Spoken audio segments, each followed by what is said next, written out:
نحمده ونصلي ونسلم على رسوله الكريم اما بعد فاعوذ بالله من الشيطان الرجيم بسم الله الرحمن الرحيم ان الله وملائكته يصلون على النبي يا ايها الذين آمنوا صلوا عليه وسلموا تسليما اللهم صل على سيدنا ومولانا محمد معدن الجود والكرم وآلہ الکرام وابنہ الکریم وبارک وسلم صلاة وسلاما علیک یا رسول اللہ صلی اللہ تعالی علیہ وسلم۔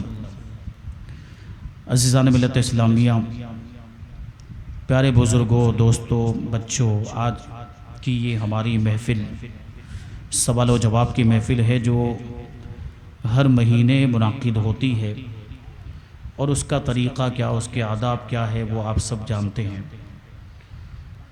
اور آج چونکہ وقت کم ہے تو بغیر کسی تاخیر کے ہم سوالات کے سلسلے کو شروع کرتے ہیں۔ 11 بجے سے پہلے ہمیں نکلنا ہے، دوسری جگہ جانا ہے۔ تو پہلا سوال جی، پہلا سوال یہ حضرت کہ کسی کو اثرات ہے اور اگر جن پاک ہے تو کیا وہ نیکیاں کرواتا ہے، اور اگر جن ناپاک ہو اور اس نے کوئی گناہ کروایا تو کیا اس کا گناہ اس جن کو بھی ملے گا؟ دیکھیے، جنات ایک حقیقت ہے، اس کا انکار نہیں کیا جا سکتا۔ جنات کا وجود قرآن و حدیث سے ثابت ہے، بلکہ یہ فرمایا گیا کہ جو جنات کے وجود کا انکار کرے یا یہ کہے کہ جنات بدی کی قوت کا نام ہے، وہ کافر ہے، کیونکہ اس سے قرآن و حدیث کا انکار ہو جاتا ہے۔ جنات میں ایمان والے بھی ہوتے ہیں، کافر بھی ہوتے ہیں، نیک بھی ہوتے ہیں، بد بھی ہوتے ہیں۔ کبھی کبھی انسانوں پر جنات کا اثر ہو جاتا ہے، اور اللہ تبارک و تعالیٰ نے جنات کو یہ طاقت عطا فرمائی ہے کہ جو شکل و صورت چاہے وہ اختیار کر لیتے ہیں۔ کبھی تو کسی انسان کی شکل میں آتے ہیں، کبھی کسی جانور کی شکل میں آتے ہیں، کبھی اپنی اصلی صورت میں بھی دکھائی دیتے ہیں۔ سب کو نہیں دکھائی دیتے، کسی کسی کو دکھائی دیتے ہیں۔ وہ جسم لطیف رکھتے ہیں جو ظاہری آنکھوں سے نظر نہیں آ سکتا۔ آگ سے پیدا کیے گئے ہیں، فرشتے نور سے پیدا کیے گئے۔ تو جو شریر جنات ہوتے ہیں وہ بھی، اور جو نیک جنات ہوتے ہیں وہ بھی کبھی کبھی انسانوں پر حاوی ہو جاتے ہیں۔ اس لفظ پہ آپ غور کریں۔ ہمارے یہاں پہ کیا سوچ ہے کہ انسان کے جسم میں داخل ہو جاتے ہیں، یہ عقیدہ بھی اسلام کے خلاف ہے۔ انسان کے جسم میں حلول نہیں کر سکتے، انسان کے جسم میں داخل نہیں ہو سکتے، حاوی ہو جاتے ہیں، اور پھر جو چاہے وہ کام اس انسان سے وہ کرواتے ہیں۔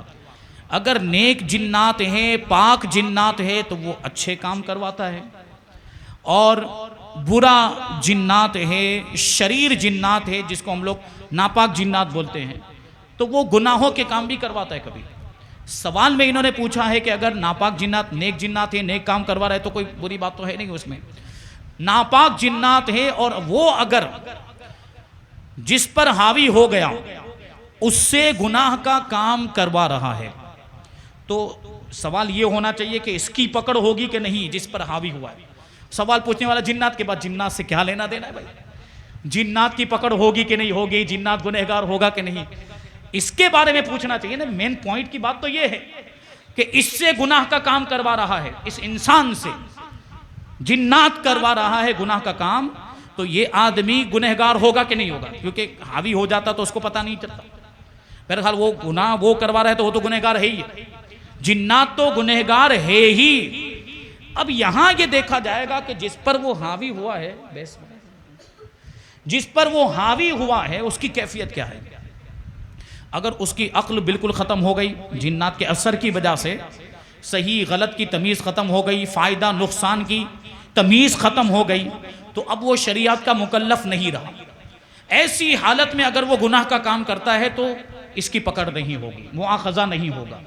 لیکن عقل سلامت ہے، صحیح غلط کی تمیز باقی ہے، نفع نقصان کی تمیز باقی ہے، اور ایسے میں یہ انسان اگر کوئی گناہ کا کام کرتا ہے تو چونکہ اب بھی وہ شریعت کا مکلف ہے وہ گنہگار ہوگا اور اس پر اس کا مواخذہ بھی ہوگا۔ دوسرا سوال حضرت یہ ہے کہ علم سیکھنا فرض ہے اور نکاح سنت ہے، تو بھی والدین بچیوں کو علم نہیں سکھاتے اور نکاح کر دیتے ہیں۔ آپ بتائیے لڑکیوں کا نکاح کس عمر میں کرنا صحیح ہے؟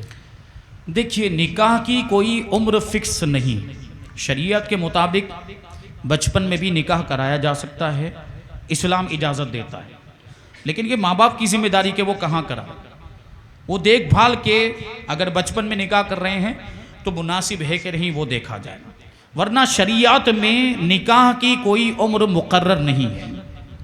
بہتر یہی ہے کہ بچے سمجھدار ہو جائیں اور جو ضروری معلومات ہے، ضروری علم ہے وہ ان کے پاس آ جائے، تو پھر وہ حقوق بھی جاننے لگ جائیں گے کہ شوہر کے حقوق کیا، بیوی کے حقوق کیا ہیں، اور جو شادی شدہ زندگی ہے وہ کیسے گزارنی ہے۔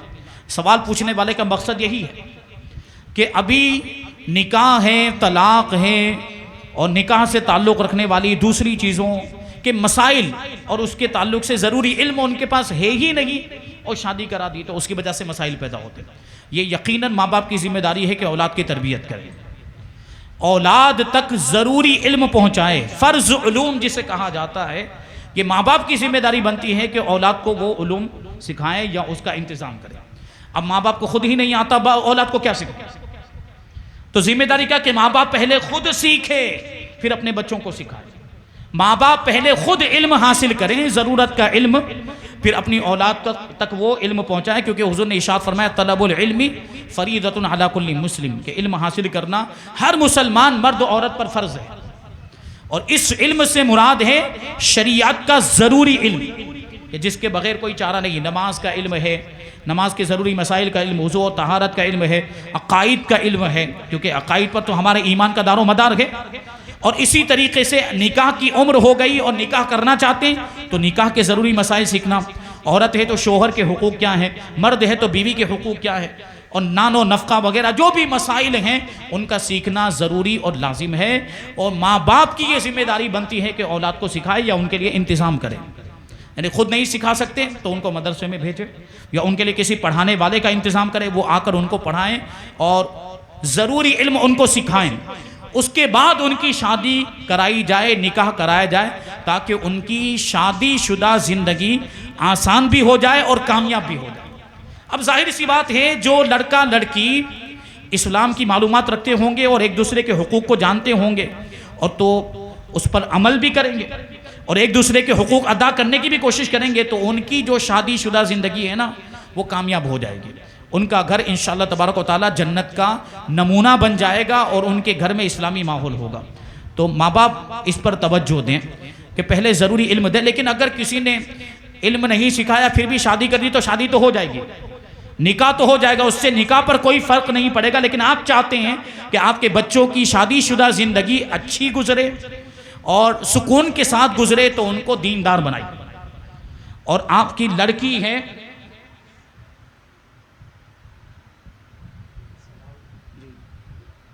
بولیے نا۔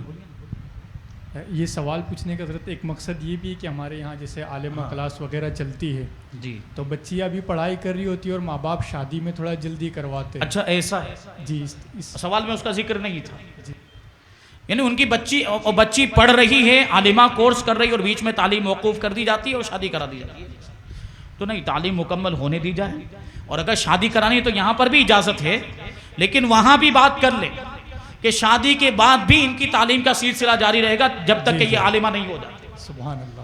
اور اس کے لیے بھی منع کرنے کی گنجائش نہیں، کیونکہ دین کا علم ہے بھائی، کبھی کبھی تو کالج کی تعلیم اگر باقی رہ جاتی شادی کے بعد جاری رکھتے کہ نہیں رکھتے؟ کیوں؟ کیونکہ دنیا کا فائدہ پیش نظر ہے، یہاں دین کا فائدہ ہے، عالمہ بنے گی تو دین، گھر کا ماحول اچھا بن جائے گا، گھر کے سارے لوگ، اولاد کی تربیت بھی اس انداز میں کرے گی، پھر وہ شوہر کے بھی حقوق ادا کرے گی، اور پھر جو ساس سسر ہے، شوہر کے ماں باپ ہیں، ان کا بھی وہ خیال رکھے گی، تو وہ گھر انشاءاللہ تبارک و تعالی جنت کا نمونہ بن جائے گا۔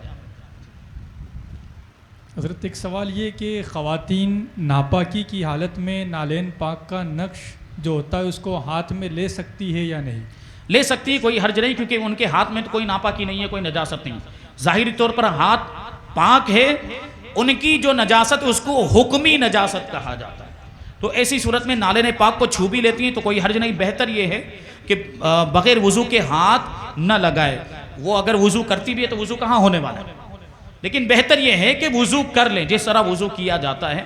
البتہ جو منہ مبارک شریف کی زیارت ہوتی ہے اس کے تعلق سے بھی سوال پوچھا جاتا ہے کہ منہ مبارک شریف کی زیارت یا تبرکات کی زیارت میں حیض والی عورت جا سکتی کہ نہیں جا سکتی. تو اگر عورتوں کے لیے خاص پردے کے اہتمام کے ساتھ اس زیارت کا انتظام کیا گیا ہے تو عورتیں جا سکتی. مرد اور عورت ساتھ میں زیارت نہیں کر سکتے, یہ جائز نہیں. عورتوں کے لیے خاص اگر اس کا انتظام کیا گیا کہ عورتیں ہی رہیں گی اور پورا پردے کا بھی انتظام ہے تو وہ زیارت کے لیے جا سکتی, لیکن چھونے کی اجازت ان کو نہیں ہوگی, ہاتھ لگانے کی اجازت نہیں ہوگی. تو نالین شریف میں بھی بہتر یہی ہے کہ اس کو ہاتھ نہ لگائے, لیکن ہاتھ لگا بھی لیتی ہیں تو گنہگار نہیں ہوں گی. حضرت سوال ہے, کیا اعلیٰ حضرت کو نہ ماننے والا کافر ہو جاتا ہے؟ نہیں, ایسا نہیں ہے. اعلیٰ حضرت کو نہ ماننے سے آدمی کافر نہیں ہوتا, لیکن نہ ماننے والے سے ہم پوچھیں گے بھائی کیوں نہیں مانتا ہے. نہ ماننے والے سے ہم ضرور پوچھیں گے کیوں نہیں مانتا ہے. اگر کوئی بد مذہب ہے, وہابی ہے, دیوبندی ہے اور وہ نہیں مانتا ہے تو بات سمجھ میں آتی, کیونکہ خنجر گھونپا ہے امام نے. سبحان اللہ. کل کے رضا ہے خنجر خونخوار برق بار, اعدا سے کہہ دو خیر منائے نہ شر کرے. وہ رضا کے نیزے کی مار ہے کہ عدو کے سینے میں غار ہے, کسے چارہ جوئی کا وار ہے یہ وار وار سے پار ہے. سبحان اللہ, سبحان اللہ. تو امام نے خنجر گھونپا ہے سینے میں تو تکلیف ہوتی ہے, وہ حسد اور جلن بغض کی وجہ سے نہیں مانتے. تو اگر کوئی بد مذہب ہے, وہابی, دیوبندی, اہل حدیث, غیر مقلد, وہ نہیں مانتا ہے تو بات سمجھ میں آتی.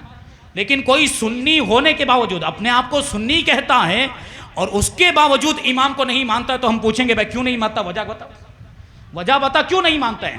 ایسی تو کیا بات ہے امام کے اندر, ایسی تو کیا خامی ہے, ایسی کیا کمی ہے کہ تو نہیں مانتا ہے اور ماننے سے انکار کرتا ہے. نہیں بتا پائے گا, نہیں بتا پائے گا. امام کے اندر کوئی خامی نہیں نکال پائے گا, کوئی غلطی نہیں, کیونکہ جو رسول پاک صلی اللہ علیہ وسلم کا معجزہ ہو, سبحان اللہ, جو اللہ کی نشانیوں میں سے ایک نشانی ہو, سبحان اللہ, جو غوث پاک کی کرامت ہو, سبحان جو غریب اللہ, نواز کا فیضان ہو, اس میں کوئی خامی کیسے نکال سکتا. سبحان اللہ, سبحان اللہ. امام کو کیا کہا جاتا ہے؟ امام عشق و محبت, مجدد دین و ملت. مجدد ایسا نہیں ہوتا, مجدد کی شان بہت عرفہ و اعلیٰ ہوتی ہے. حدیث میں جس کے بارے میں ارشاد فرمایا گیا کہ ان اللہ یبعث لہذہ الامۃ علی رأس کل مئۃ من یجدد لہا دینہا, کہ اللہ تبارک و تعالی ہر 100 سال پر اس امت کے لیے ایسے شخص کو بھیجتا ہے جو ان کے لیے ان کے دین کی تجدید کر دیتا ہے. سبحان اللہ. سنتیں مردہ ہو گئی ہوتی ہیں تو سنتوں کو زندہ کر دیا کرتا ہے. شریعت کے وہ احکام جو بھلا دیے گئے ہوتے ہیں لوگوں کو وہ احکام یاد دلاتا ہے. اور امام کے زمانے میں ایک بہت بڑا فتنہ تھا, وہابیوں کا فتنہ. یہ لوگ نبی پاک صلی اللہ علیہ وسلم کی شان میں گستاخیاں کیا کرتے تھے. ان کا مقابلہ کرنے کے لیے اللہ تبارک و تعالیٰ نے بریلی کے احمد رضا کو بھیجا. سبحان اللہ, سبحان اللہ. تو سنی ہونے کے باوجود تکلیف ہو رہی ہے, سنی ہونے کے باوجود تو اپنی سنیت کا علاج کرا بھائی. نٹ بول ڈھیلے ہو گئے تیری سنیت کے, یعنی مرمت کرانے کی ضرورت ہے. یہ ابھی میں نے گزشتہ کل بھی یہ بات عرض کی کہ ہم اور آپ جب ایک جملہ بولتے ہیں نا کہ ہم پر امام احمد رضا کا احسان ہے, اعلیٰ حضرت کا ہم پر احسان ہے, کیونکہ انہوں نے ہمارے ایمان کو بچایا. اگر امام نہ ہوتے تو پتہ نہیں ہم کہاں پر ہوتے. یہ اعلیٰ حضرت کا ہم پر احسان ہے کہ انہوں نے ہمارے ایمان کو بچایا.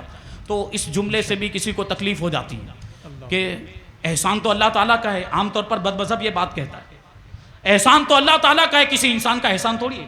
تو ہم نے کون سا انکار کیا؟ حقیقت میں احسان تو اللہ ہی کا ہے, لیکن اس احسان کا ذریعہ اللہ تبارک و تعالیٰ نے امام احمد رضا کو بنایا. سبحان اللہ, سبحان اللہ. ارے ڈاکٹر کے پاس جاتے کہ نہیں جاتے؟ جی, دوا لی, جی, علاج کرائے, اچھا ہو گیا, ڈاکٹر کا شکریہ ادا کرتے, آپ کی مہربانی, آپ کا احسان کہ آپ نے مجھے اچھا کر دیا. کوئی کسی مقروض کی مدد کر دے, کوئی مالدار آدمی قرض دار کی مدد کر دے تو قرض دار وہ مالدار آدمی کا شکریہ ادا کرتا ہے اور کہتا ہے کہ آپ کا احسان کہ آپ نے میرا قرض ادا کر دیا. تو مال کے معاملے میں, دنیا کی چیزوں میں جب احسان ہو سکتا ہے تو یہاں تو دین کا معاملہ ہے, یہاں احسان کیوں نہیں ہو سکتا؟ سبحان اللہ, سبحان. تو یقیناً ہم پر اعلیٰ حضرت رضی اللہ تعالیٰ عنہ کا احسان ہے. اگر جو نہیں مانتا ہے تو سنیت میں گڑبڑ ہے بھائی, تو کیوں نہیں مانتا ہے وہ بیان کرے. کیا وجہ ہے اس کی، وجہ تو نہیں بتا پائے گا. بہرحال نہ ماننے کا اگر کوئی ریزن نہیں دے پا رہا ہے، لیکن اگر نہ ماننے کا یہ مطلب ہے کہ اعلیٰ حضرت کی لکھی ہوئی کتابوں کو نہیں مانتا ہے، اعلیٰ حضرت کے فتاویٰ کو نہیں مانتا ہے، تو پھر بہت سخت حکم ہوگا اس کے اوپر. اعلیٰ حضرت کی کتابوں کو نہیں مانتا ہے، اعلیٰ حضرت کے لکھے ہوئے فتاویٰ کو، چونکہ اعلیٰ حضرت نے اپنی طرف سے تو باتیں نہیں لکھی ہیں نا. اعلیٰ حضرت نے قرآن کی آیتیں لکھی، اعلیٰ حضرت نے احادیث لکھی، صحابہ کرام کے اقوال، تابعین، بزرگان دین، ائمہ مجتہدین کے اقوال کو لکھا ہے.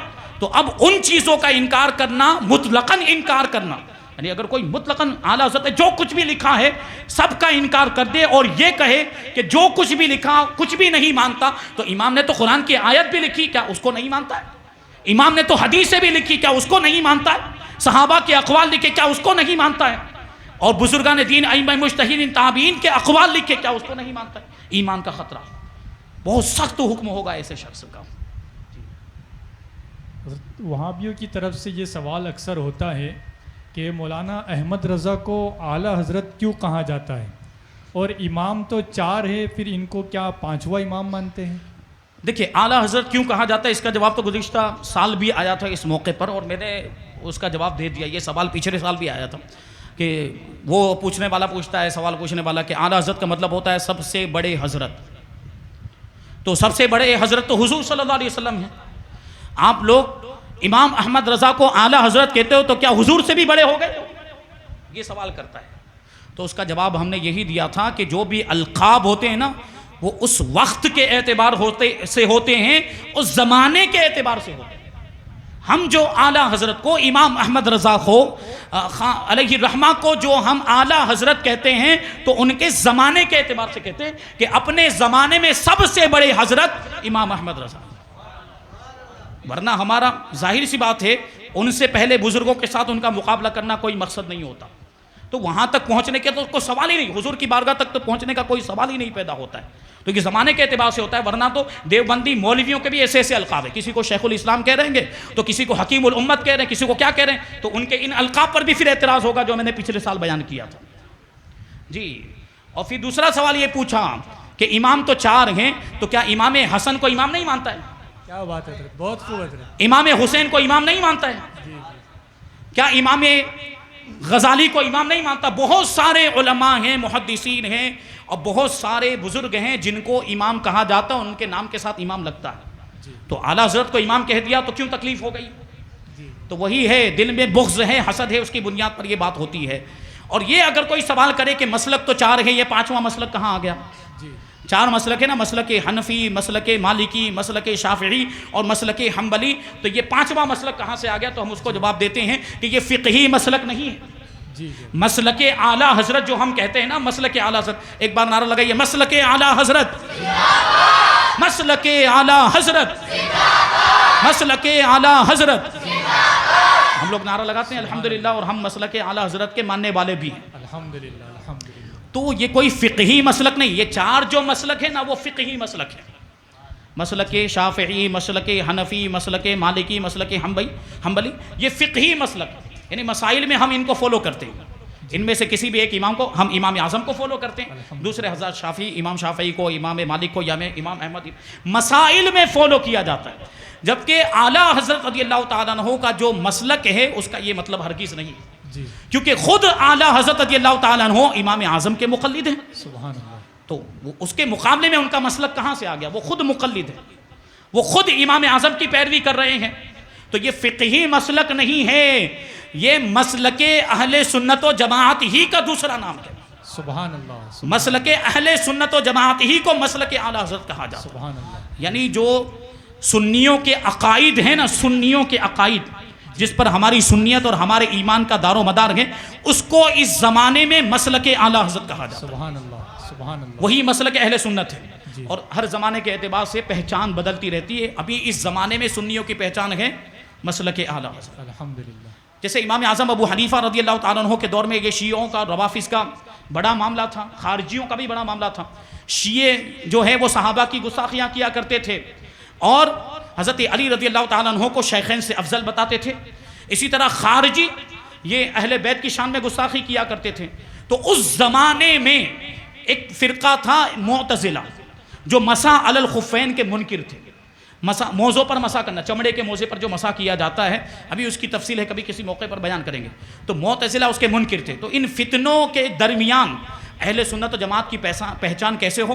تو اس وقت امام اعظم ابو حنیفہ رضی اللہ تعالیٰ عنہ نے اہل سنت کی ایک پہچان بتائی تھی. وہ کیا تھی؟ تفضیل الشیخین، حب الختنین والمسح علی الخفین. اہل سنت و جماعت کی پہچان کیا ہے؟ شیخین کو فضیلت دینا اور دو دامادوں سے محبت کرنا. سبحان اللہ. شیخین سے مراد کون ہیں؟ سیدنا صدیق اکبر اور فاروق اعظم، ان کو شیخین کہا جاتا ہے. اور دو داماد کون؟ داماد کس کے؟ نبی پاک صلی اللہ علیہ وسلم کے داماد. ایک حضرت عثمان غنی اور دوسرے کون ہیں؟ مولا کائنات شیر خدا. سبحان اللہ. تو شیخین کو فضیلت دینا اور دو دامادوں سے محبت کرنا اور خفین پر مسح کرنا، یہی اہل سنت و جماعت کی پہچان. سبحان اللہ. نعرہ تکبیر، نعرہ رسالت، خلیفہ حضور اشرف الفقہا. تو اس زمانے میں تو یہ کہہ دیا جاتا تو سمجھ میں آ جاتا تھا کہ یہ سنی ہے، یہ اہل سنت و جماعت سے تعلق رکھتا. لیکن اب جب زمانہ بدلا اور اب ان لوگوں نے بھی اپنے آپ کو سنی کہنا شروع کر دیا. اچھا یہ بھی وہابڑے بھی وہ شیخین کو افضل مانتے ہیں اور حضرت عثمان غنی اور مولا کائنات سے محبت کا دعویٰ کرتے ہیں، مسح علی الخفین کو بھی مانتے ہیں. ابھی اگر ہم یہ پہچان بتائیں گے تو فرق ہو پائے گا؟ امتیاز ہو پائے گا؟ نہیں. تو کوئی ایسی پہچان لانی پڑے گی جس کے ذریعے سے ان میں اور ہم میں امتیاز ہو جائے. تو کیوں نہ اس کو پہچان بنا دیا جائے جس نے وہابیوں کے سینے میں خنجر گھونپ دیا. سبحان اللہ. سبحان اللہ. جو پوری زندگی ناموس رسالت پر پہرا دیتا رہا، جو ان وہابیوں کے اعتراضات کے جوابات دیتا رہا، وہی ہمارے ایمان کی اور ہماری سنیت کی پہچان بن گیا. سبحان اللہ. سبحان اللہ. کون ہے؟ امام احمد رضا ہے. سبحان اللہ. ہمارے شیخ حضور اشرف الفقہا اس کی بڑی پیاری مثال دیا کرتے تھے. اللہ. زمانے کے اعتبار سے پہچان بدلتی ہے نا. حضور فرماتے، حضور اشرف الفقہا، تقریر آپ نے سنی ہوگی غالباً، رانی تلاؤں میں بیان کیا تھا حضرت نے کہ مسلک اعلیٰ حضرت کیوں کہا جاتا اور یہ سنیوں کی پہچان کیسے. زمانے کے اعتبار سے پہچان بدلتی. مثال کے طور پر عید میلاد النبی، اور حضرت بھی عید میلاد النبی میں تشریف لاتے، سبحان اللہ. اور ابھی بھی عید میلاد النبی کا موقع آنے والا، اور الحمدللہ یہ تو 1500 سالہ جشن میلادت. سبحان اللہ. اس کو تو اور زیادہ اہتمام کے ساتھ ہمیں آپ کو منانا چاہیے. انشاءاللہ. بہرحال عرض یہ کر رہا تھا، حضور اشرف الفقہا فرماتے ہیں کہ مثال کے طور پر آپ اپنے دوست سے ملاقات کرنے کے لیے اس کے گاؤں میں گئے، تو آپ اس سے پوچھیں گے نا آپ کا گھر کون سا ہے. اس گاؤں میں جائیں گے، آپ کہیں گے بھائی کوئی نشانی تو بتاؤ آپ کے گھر کی. جی. تو انہوں نے کہا کہ جس گھر پہ ہرا رنگ لگا ہوا ہوگا وہ میرا گھر. ٹھیک ہے، آپ آ جانا. وہ گیا، ہرا رنگ لگا ہوا گھر دیکھے، ہرے رنگ کا، گرین کلر کا ایک ہی گھر تھا پورے گاؤں کے اندر. دوسرے گھروں کا رنگ الگ الگ. پہچان لے گا کہ نہیں پہچان لے گا؟ جی. کہ حضرت کے الفاظ الگ ہیں، مثال الگ، میں سمجھانے کے لیے بول رہا ہوں. جی. تو یہ تو ہو گیا، ابھی جا کے ملاقات کر لیا، آ گیا. اب دوسرے سال گیا اور دوسرے سال اس گاؤں میں ہرے رنگ کے اور بھی گھر ہو گئے. اب یہ پہچان چلے گی؟ اب یہ بولے گا کہ ہرے رنگ کے گھر میں آ جانا، تو ہو سکتا ہے دوسرے کے گھر میں گھس جائے. جی. اب پہچان بدلنی پڑے گی کہ نہیں بدلنی پڑے گی؟ اب وہ کہے گا مثال کے طور پر کہ جس گھر پر عید میلاد النبی کا جھنڈا لگا ہوا دیکھو، سمجھ جانا میرا ہی گھر ہے. سبحان اللہ. سبحان اللہ. سبحان اللہ. ابھی ایک پہچان بڑھ گئی کہ نہیں بڑھ گئی؟ جی. تو اس طرح سے اب وہ آ گیا ملاقات. ابھی دوسرے سال، تیسرے سال پھر آیا اور دیکھا تو اب تو دوسرے بھی گھروں پہ جھنڈے لگے. اللہ نے فضل فرمایا، وہ کوئی بد مذہب تھا تو وہ بھی سنی ہو گیا. 5-6 گھر سب نے اپنے گھروں پر اب عید میلاد النبی کا جھنڈا لگایا ہوا ہے. اب یہ جھنڈے والی پہچان چلے گی؟ ابھی پہچان بدلنی پڑے گی کہ نہیں؟ تو کچھ اور پہچان بتائے گا. تو اسی طرح گزشتہ زمانے میں امام اعظم کے زمانے میں یہ پہچان تھی جو میں نے عرض کی. پھر زمانہ بدلا تو ہم کو پہچان بدلنی پڑی. اب اس زمانے میں سنیوں کی پہچان امام احمد رضا. سبحان اللہ. سبحان اللہ. بہت خوب ہے. سبحان اللہ. سوال ہے کہ کچھ لوگ کہتے ہیں کہ جب صحابہ نے عید میلاد نہیں منایا تو اب کیوں منایا جاتا ہے، اور آج بھی مکہ شریف میں، مدینہ شریف میں عید میلاد نہیں ہوتا ہے تو یہاں کیوں، اور کیا یہ عید میلاد کا طریقہ اعلیٰ حضرت نے شروع کیا ہے؟ نہیں، اعلیٰ حضرت نے نہیں شروع کیا ہے بھائی. عید میلاد النبی کا ثبوت قرآن پاک سے بھی ہے اور حدیثوں سے بھی ہے عید میلاد منانے کا. اللہ تبارک و تعالیٰ ارشاد فرماتا ہے، ابھی اس پر گفتگو کریں بہت لمبی بات ہو جائے گی، مجھے جانا بھی، فون بھی آ گیا ہے. پروردگار قرآن پاک کے اندر ارشاد فرماتا ہے، قل بفضل اللہ وبرحمتہ فبذلک فلیفرحوا، کہ اے محبوب آپ فرما دیجئے کہ اللہ کے فضل پر اور اس کی رحمت پر خوشی مناؤ، سبحان اللہ. خوشی کا اظہار کرو. پھر دوسری جگہ پر اللہ ارشاد فرماتا ہے وَأَمَّا بِنِعْمَةِ رَبِّكَ فَحَدِّثْ، اپنے رب کی نعمت کا خوب چرچا کرو۔ اب آپ بتاؤ کہ رب کی سب سے بڑی نعمت کون سی ہے، رب کا سب سے بڑا فضل کون سا ہے، رب کی سب سے بڑی رحمت کون سی ہے؟ نبی پاک صلی اللہ علیہ وسلم کی ذات بابرکت۔ سبحان اللہ۔ حضور پاک صلی اللہ علیہ وسلم کا دنیا میں تشریف لانا یہ ہمارے لیے سب سے بڑی نعمت ہے۔ تو جب اللہ تبارک و تعالیٰ نے نعمتوں پر خوشی منانے کا حکم دیا ہے، نعمتوں کا چرچا کرنے کا حکم دیا ہے، تو جو سب سے بڑی نعمت ہے اس پر ہم خوشی کا اظہار کیوں نہ کریں اور اس نعمت کا چرچا ہم کیوں نہ کریں؟ سبحان اللہ۔ تو عید میلاد النبی کی صورت میں ہم اسی نعمت کا چرچا کر رہے ہوتے ہیں اور اسی نعمت کی خوشی منا رہے ہوتے ہیں۔ نبی پاک صلی اللہ علیہ وسلم پیر کے دن کا روزہ رکھا کرتے تھے۔ صحابہ کرام نے عرض کیا یا رسول اللہ صلی اللہ تعالیٰ علیہ وسلم آپ یہ پیر کے دن کا روزہ کیوں رکھتے ہیں؟ تو جانتے ہیں حضور نے کیا ارشاد فرمایا؟ حضور پاک صلی اللہ علیہ وسلم نے ارشاد فرمایا کہ میں پیر کے دن کا روزہ اس لیے رکھتا ہوں کہ میں اسی دن پیدا ہوا اور اسی دن مجھ پر وحی کی شروعات ہوئی۔ سبحان اللہ۔ اب بتاؤ عید میلاد النبی منانا ہوا کہ نہیں؟ خود حضور اپنی ولادت کا دن منا رہے ہیں۔ سبحان اللہ۔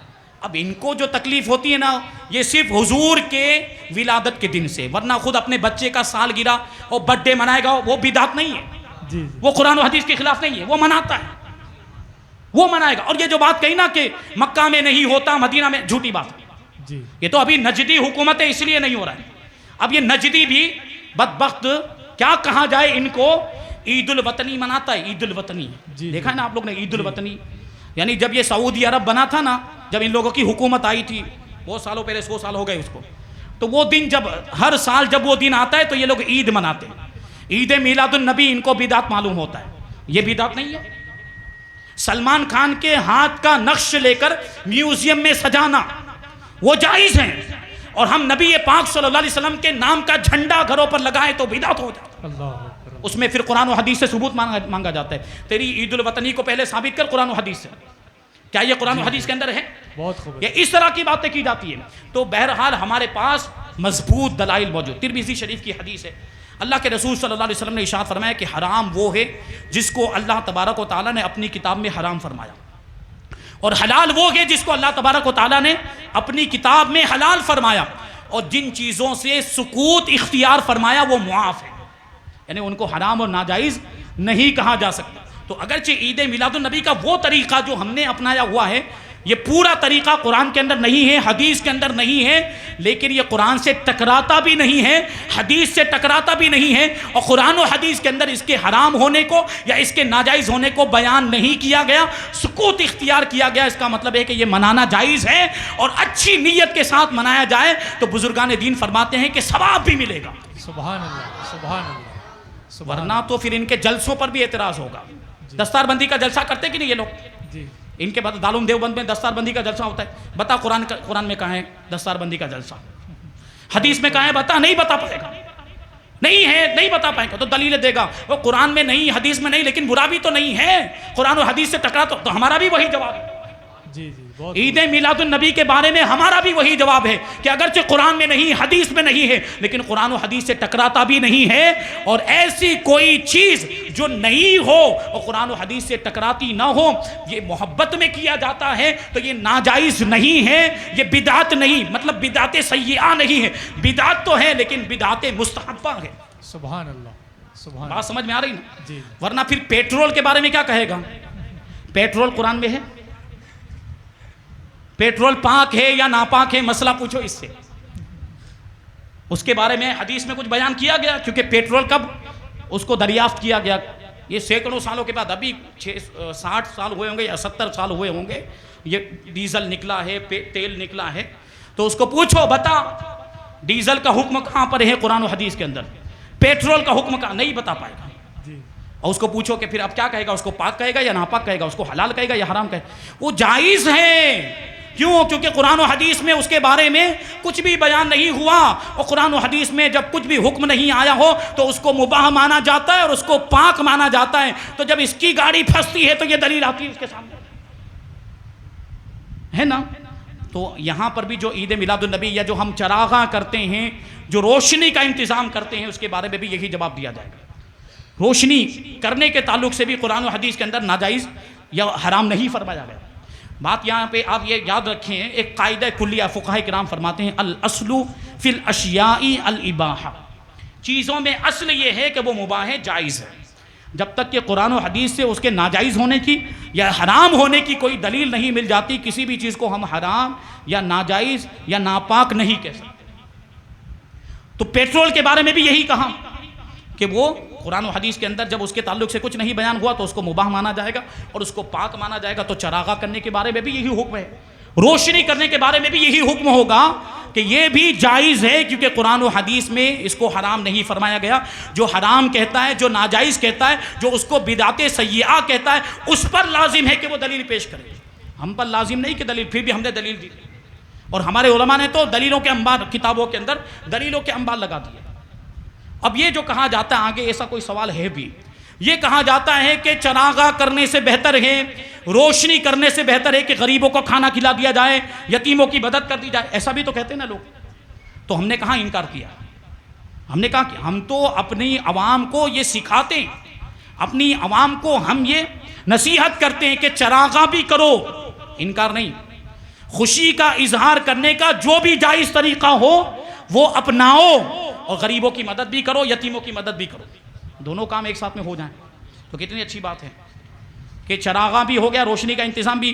میں آپ کو بتاؤں، حضرت خواجہ دانا رحمۃ اللہ تعالی نقشبندی جب بھی عید میلاد النبی کا موقع آتا تھا اور اسی طرح معراج النبی کا موقع آتا تھا، غالباً وہ کتاب کے اندر لکھا 12 من کی 2 موم بتیاں آپ سلگایا کرتے، 12 من کی، کتنے من کی؟ 12 من کی موم بتی روشنی کا انتظام۔ تو یہ بزرگوں کا طریقہ ہے۔ کیا کہتا ہے کہ مکہ میں نہیں ہوتا، مدینہ میں نہیں ہوتا، تو ابھی نہیں ہوتا ہے جب سے نجدیوں کی حکومت ہے۔ جب سنیوں کی حکومت تھی تو وہاں بھی میلاد منایا جاتا تھا باقاعدہ۔ شیخ عبدالحق محدث دہلوی نے اپنی کتاب کے اندر لکھا ہے، نبی پاک صلی اللہ علیہ وسلم کی جائے ولادت پر، یعنی جہاں حضور پیدا ہوئے دنیا میں سب سے پہلے جہاں پہ حضور کے قدم پڑے، حضور کا جسم مبارک جس زمین کے حصے سے سب سے پہلے لگا، وہاں لوگ جمع ہوتے تھے، علماء اور مشائخ جمع ہوتے تھے، حضور کا میلاد پڑھا جاتا تھا، حضور کی زندگی کے حالات بیان کیے جاتے تھے، حضور کی سیرت بیان کی جاتی تھی، اور شیرنی بھی تقسیم کی جاتی تھی۔ سبحان اللہ، سبحان اللہ۔ اب بتا، شیخ عبدالحق کو تو بھی مانتا ہے، جی جی، سبحان اللہ۔ شیخ عبدالحق کو تو اپنا پیشوا یہ بھی مانتے، انہوں نے اپنی کتاب کے اندر لکھا ہے کہ حرمین شریفین میں بھی میلاد منایا جاتا تھا، ابھی نہیں منایا جاتا اس لیے کہ وہ نجدیوں کی حکومت ہے، جو تمہارے بھائی ہے تو تم بھی انکار کرتے، وہ بھی انکار کرتا، لیکن سنی تو مانتا ہے، اور سنیوں کی حکومت تھی تب وہاں پہ عید میلاد منایا جاتا تھا، اور یہ محبت کی نشانی ہے، محبت کی علامت ہے کہ خوشی کا اظہار کیا جائے۔ تو ٹائم زیادہ ہو گیا، اسی پر ہم اپنی گفتگو کو ختم کرتے ہیں۔ اللہ تبارک و تعالیٰ کی بارگاہ میں دعا ہے کہ جو کچھ بھی بیان ہوا اس پر ہم سب کو عمل کرنے کی توفیق عطا فرمائے، شریعت کے مطابق زندگی گزارنے کی توفیق عطا فرمائے، ایمان کی سلامتی عطا فرمائے، اور ایمان پر ہی ہم سب کا خاتمہ فرمائے۔ وما علینا الا البلاغ۔ السلام علیکم۔